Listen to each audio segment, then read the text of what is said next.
وسلم تليا عيدك دبدمسكا ورصابك قبل كمرودي جاح قدوميها دقمدة سبوناق سلطان أحمد داهر سراكيش عيدك دبدمسكا والشدة ديغانك تولد بدر وناق لمانتي السلام عليكم ورحمة الله وبركاته ما توي تاريخ تهي لحي طبنكي بشي تطوار لبكن يسقاري طبن waxaanu halkan aagan xerada ciidanka qaranka Jamhuuriyadda Soomaaliland aanu ku nimi wafdi oo hogaaminaya taliyaha ciidanka dibdamiska iyo barasaabka gobolka Maroodi Jeex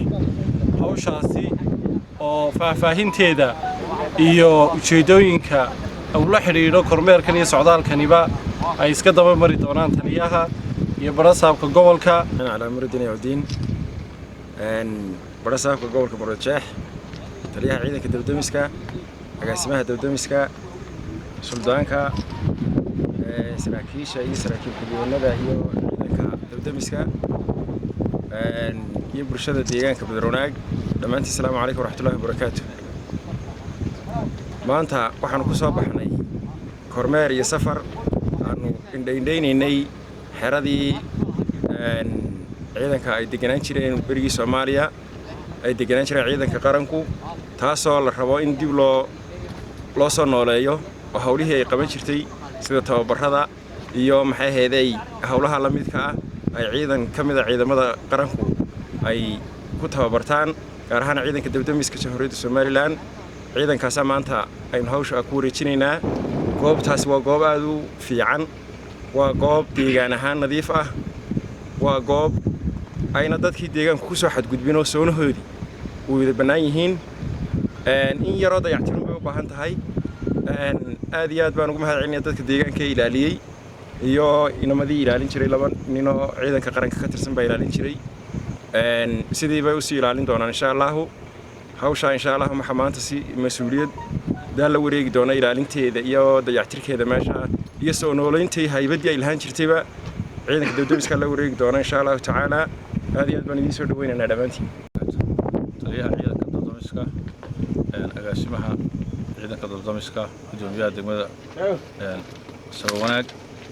Suldaan Maxamed Daahir saraakiisha kale ciidanka dibdamiska odayaasha deegaanka dhamaantiin assalaamu calaykum waraxmatullaahi wabarakaatuh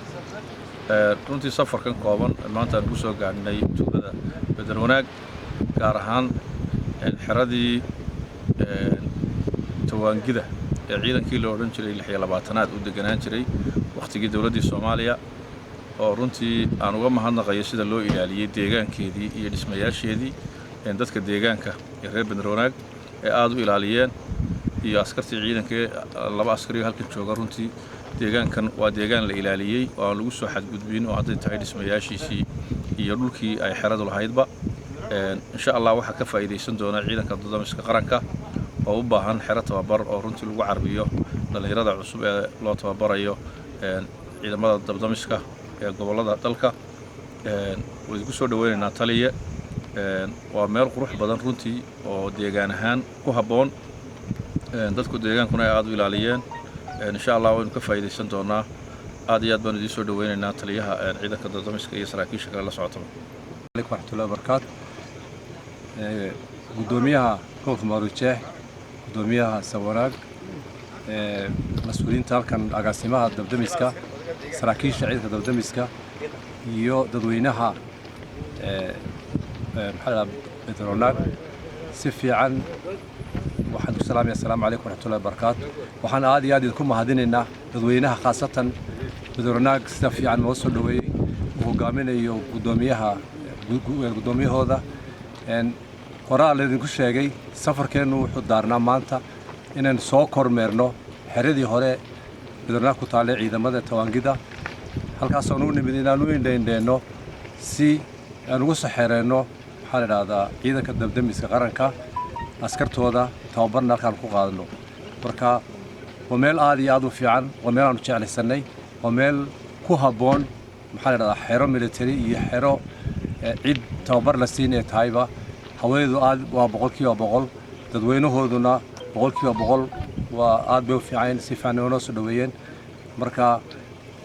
sida hore baa la ku sheegay safarku wuxuu daarnaa oo kaliya in maanta indheyn ku sameeyno insha Allah ilaahay kiina wuxuu noqon doontaa xero lagu waaro xero soo saarta askar tayo leh waan hubnaa in gacan fiican ugu siin doonaan gudoomiyaha Maroodijeex iyo gudoomiyaha Sawanaag iyo dadweynaha ku noolba maxaa la yiraahdaa ereyadan si fiican inoo soo dhaweeyeen martida nooga dhigeen ka soo martida ahayn aad iyo aad baan u salaameynaa. Assalaamu calaykum warahmatullahi wabarakatuh. waxaan aad iyo aad ugu mahadnaqayaa ciddii nagala qayb gashay ama gacanta lagu qabatay inaan halkan inoo fasaxaan uu ka mid yahay madaxweynaha Jamhuuriyadda Soomaaliland uu ka mid yahay jananka ciidanka qaranka Nuux Taani iyo hawlaha guud wasiirka hawlaha guud iyo saraakiishii noo hawl yaraysay inaan halkan maxaa la yiraahdaa aan nasiyaan si ku meel gaar aan ardayno si gaara oo si aad u fiican. waxaan aad iyo aad ugu mahadinayaa jananka ciidanka qaranka oo gacan qabasho fiican na siiyey markiiba noo ogolaaday isagii janankiisa maxaa la yiraahdaa General Cabdirasaaq iyo jananada kale oo dhan aad iyo aad